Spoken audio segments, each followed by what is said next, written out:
Okay, that means you should always go for a known devil rather than an unknown devil. Okay, it is rather better to use a older drug with known adverse effects rather than going for a new drug with unknown adverse effects.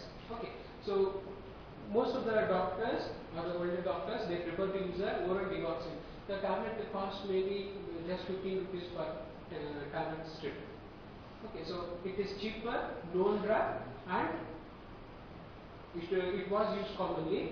Now we are avoiding it because you name any type of arrhythmias, it can be caused by our digoxin, and we have a property of it which is stimulating effect. Okay, that's why we have something called as dose holiday, which we have discussed. Okay, so only 5 days in a week we are giving this drug because of its cumulative effect.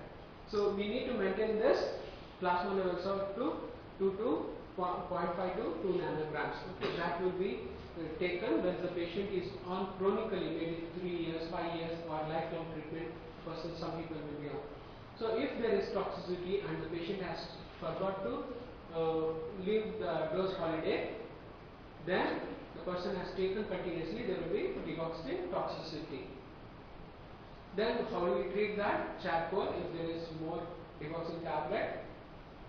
Correct potassium, why? Because we told that sodium potassium ATP system on which both digoxin and potassium, they compete with each other. If there is more potassium, the digoxin is rendered away, or more competition is there from potassium, there will be lesser action of this digoxin. Calcium, IV calcium can help, then digibind antibodies can help. So here this diagram we are not able to see, which we had discussed these diagrams of action potential in respect to the class 1 antiarrhythmic drugs. So we had seen that the class 1A there was a prolongation of the phase 3 and all. Here you can see how the electrophysiological changes is that the total architecture of this action potential itself is changed. Okay, there is, you can see that it has risen from 90 to 80. The plasma basement membrane where the excitability is there, that is decreased. That means what effect?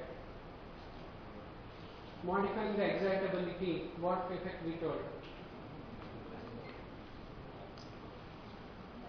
Bathmotropic effect. Okay, sorry.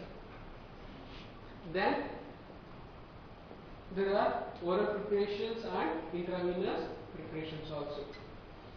Then we have told about this phosphodiesterase inhibitors. Okay, there is raised cyclic AMP levels which can increase the contraction of the heart. But here it is done with the help of more oxygen. Whereas with digoxin there was no need of more oxygen. Okay, that means within the decompensated heart it was able to do that. Okay, so there are other side effects of digoxin whereby we are avoiding it, and now we are shifting over to this new drug, amrinone and milrinone. Okay, so these agents are indicated for severe acute heart failures, okay, congestive heart failures which are severe, and adverse effects may be in the form of angina because there will be more oxygen demand, hypertension, headache, tachycardia, all these things can be seen. So, cardioselective beta adrenergic drugs, that is dopamine and dopamine IV infusion is given so that the heart rate or the blood pressure will increase. Okay, these drugs are the one which are positive inotropic, chronotropic effect. So we are using this dopamine at the moderate doses. Low doses, they may not increase the blood pressure. Then we have thiazide and loop diuretics. So thiazide diuretics act on which receptors? They act on BCP, sodium chloride, cotransporter or synpol.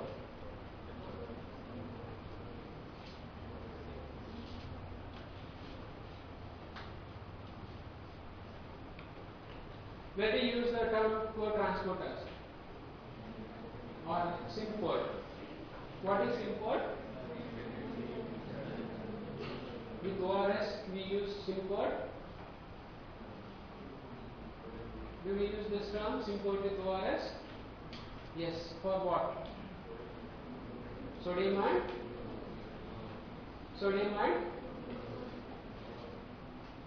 glucose. Am I right? Here we are using the term co-transporters. Okay. So thiazide diuretics and loop diuretics, they will both do they can directly act on this blood circulating.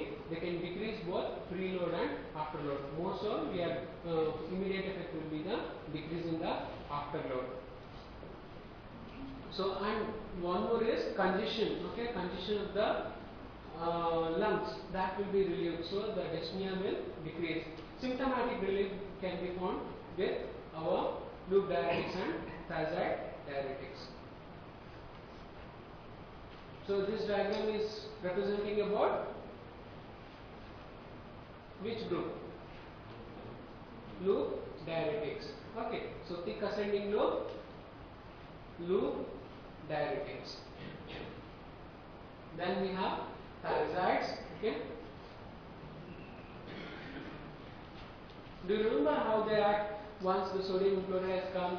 There is alteration with this potassium is brought in, and this potassium will activate our ATPs, and this potassium is passed on in the lumen with the help of what? How potassium which has come inside in exchange to sodium, how it will be expelled out? Due to the luminal side negativity which will be created. Okay, as the sodium here is coming in at the upper part of the channel, the potassium here will go out with the help of the potassium channels with the electronegativity created in the lumen. If you have read that, you will remember it.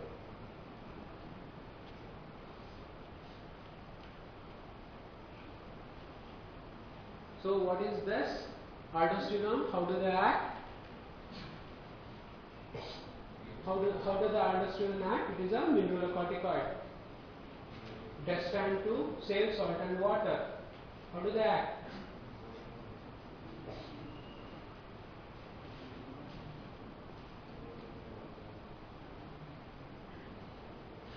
How aldosterone functions?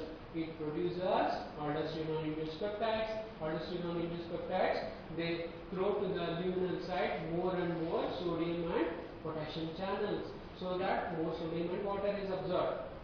By inhibiting this aldosterone, we are inhibiting the number of exposed sodium and potassium channels. Okay, so no sodium which is, there will be no sodium which will be think this as collecting ducts. Okay, there will be no sodium which will be coming in. Once there is no sodium coming in, there will be no electronegativity created. Okay, so thereby there is no potassium which is drawn out. That's why it is potassium sparing diuretic. Okay, so spironolactone is known for its disease modifying action here rather than diuretic action. Okay, that's why we are using it. We will be learning about it in the other slide.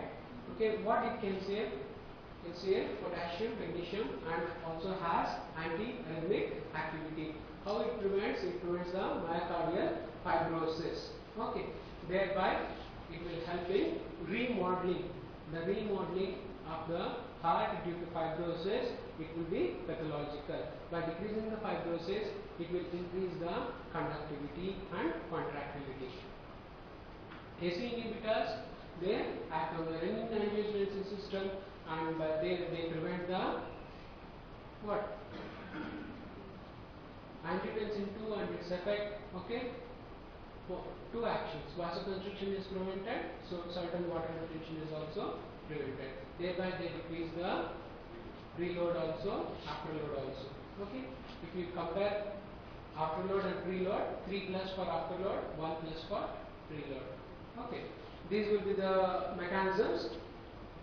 So here there is a summarization of few drugs which is acting, and here more so I am trying to show the effect of the ACE inhibitors. Okay, what is happening? There is preload here which can affect the congestion. So thereby we need two things which can happen here by for decreasing the preload. One, we can increase the volume of the vessel, venodilators, and also decrease the volume of blood entering here. Okay, so both things will be done with the help of venous dilators, that is nitrates, nitroprusside. Then calcium channel blockers, though we call them as more of arterial dilators, they can also be of some help here. Centrally acting alpha is rarely used. Okay, postganglionic blockers, they can also help there. What are the drugs which can help us with the afterload? The first and the most prominent which can be used for hypertensive crisis is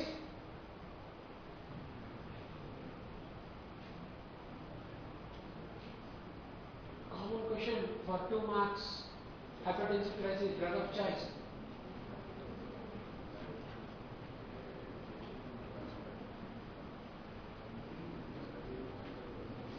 Clonidine, alpha methyl dopa, hydralazine. Remember, okay. So hydralazine will be the first drug, but we need to think about the coronary artery disease and coronary streak phenomena. Okay. So though they can rapidly decrease, there can be coronary streak phenomena. If the person is having coronary artery disease, we can shift over to other drugs. If the person is not having any coronary artery disease, go for hydralazine. Then alpha antagonist, AC inhibitors, calcium channel blockers. Which type of calcium channel blockers we are using here? Non-dihydropyridines. Non-dihydropyridines such as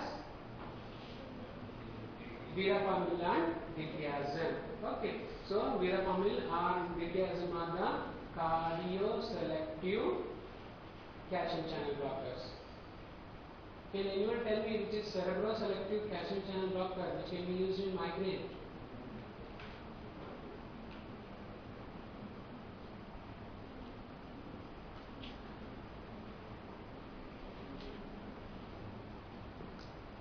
Okay, so then we have the drugs which can act on the heart and decrease the oxygen consumption. We very well know that beta blockers decrease the angina by decreasing the oxygen demand and increasing the force of contraction. Okay, those things are there. Then RAS physiology, we already know it. Renin activation, then conversion of angiotensin 1 to 2 brought about by renin, then conversion of angiotensin 2, aldosterone production. What they will do, there will be more salt and water retention and increased blood volume, in turn affect the renin release from the JJ apparatus. Okay, so once the blood volume is increased, there will be feedback suppression of the renin release. Then losartan, okay, angiotensin receptor blocker, losartan, that will the mechanism will be same, but compared to AC inhibitors, there will be non-specific inhibition. Okay, so you might be knowing what are the demerits of the AC inhibitors. What are those?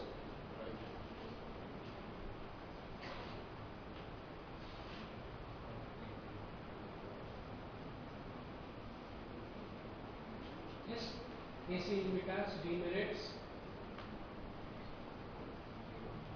See, this class, if you are serious, if you are not complying with what the basic drugs are, it will be difficult to build up the next story.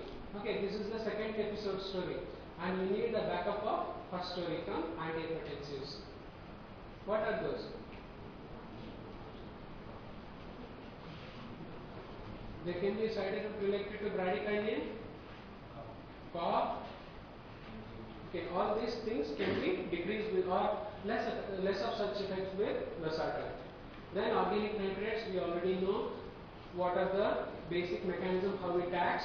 Okay, it can act on the cyclic AMP, they can release the NMO, which can cause vasodilatation or venodilatation.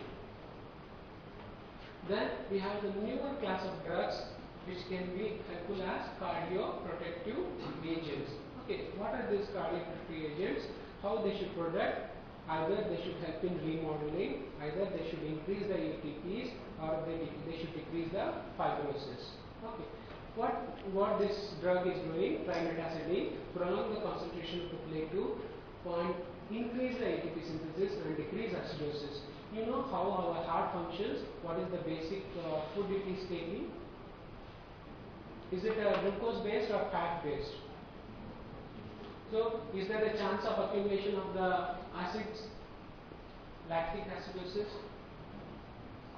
When there is improper metabolism, okay, or the faster metabolism, or there is less oxygen to carry the subsequent steps, there can be acidosis. So trimetazidine can be helpful, but it can lead to Parkinsonism and chronic use.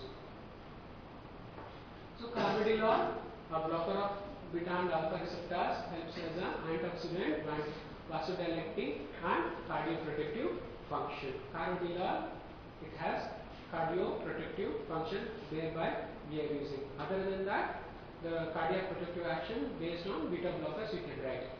How does it increase the heart rate without increasing the oxygen consumption?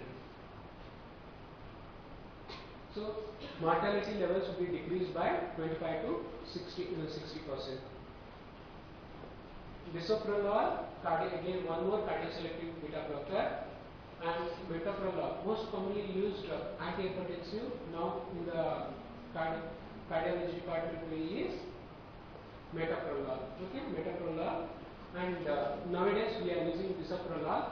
It is just a container to no such excessive benefits are seen, both are seen. Okay, almost metoprolol more commonly used, and bisoprolol has also come to the market. And the plus point here and negative point you need to remember, beta blockers should be used cautiously with calcium channel blockers and also digoxin. Okay, so more so we combine with diuretics and ACE inhibitors rather than digoxin. L-carnitine, okay, here again it is an antioxidant property indicated for cardiomyopathy and carnitine deficiency. These are the antioxidants. Okay, so antioxidants are needed to scavenge the free radicals and increase the myocardial damage in case of hypoxia or myocardial infarction. One more point is it can stimulate the ATP synthesis and improve the contractility. One more drug is levosimendan. Have you heard this drug before?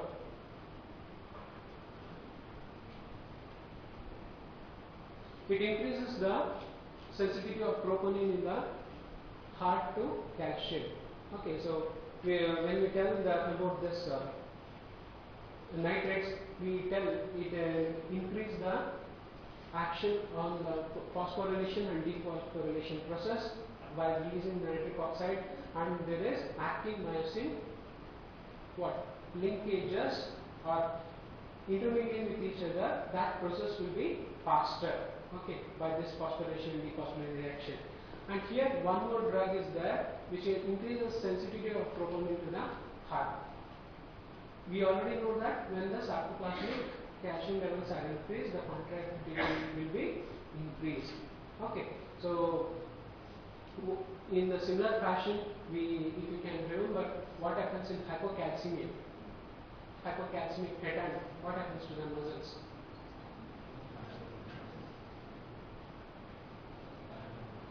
There will be spasm, and there will be complete spasm, or there will be decreased spasm or inability to relax.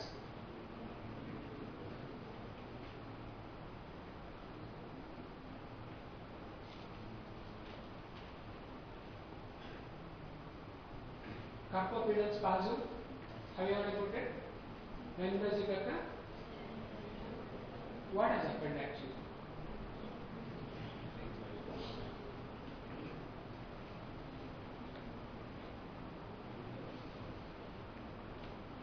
So here is one more summarization. Okay, so ACE inhibitors expand the blood vessels, lower the blood pressure, decrease the preload and afterload. ARBs, they again decrease the preload and afterload. Beta blockers reduce the action of the stress hormones, that is the adrenaline, noradrenaline, all those things, and increases the contraction without increasing the oxygen demand. Digoxin acts on the sodium potassium ATP system. It has what action? Inotropic and backbone tropic action. Negative chronotropic and chronotropic action. It also has lucitropic action. What is lucitropic? Relaxation of the cardiac muscle. Okay, so diuretics, they decrease the afterload and thereby they can decrease the preload. Aldosterone antagonists, they decreases the fibrosis. So these are the drugs which can increase the life expectancy of the patient. That means they form the basic requirements for cardiac failure patients. Those are AC inhibitors and beta blockers for long-term prognosis. Okay, so mortality, how they can decrease or decrease the chances of death, we can see here. This ICD is implantable cardiac devices, or the pacemakers or the artificial heart, all these things. Okay, so we can leave that. The first three we can remember for Indian conditions. These are the new generation artificial hearts that can be do all the functions without ATPs or without energy.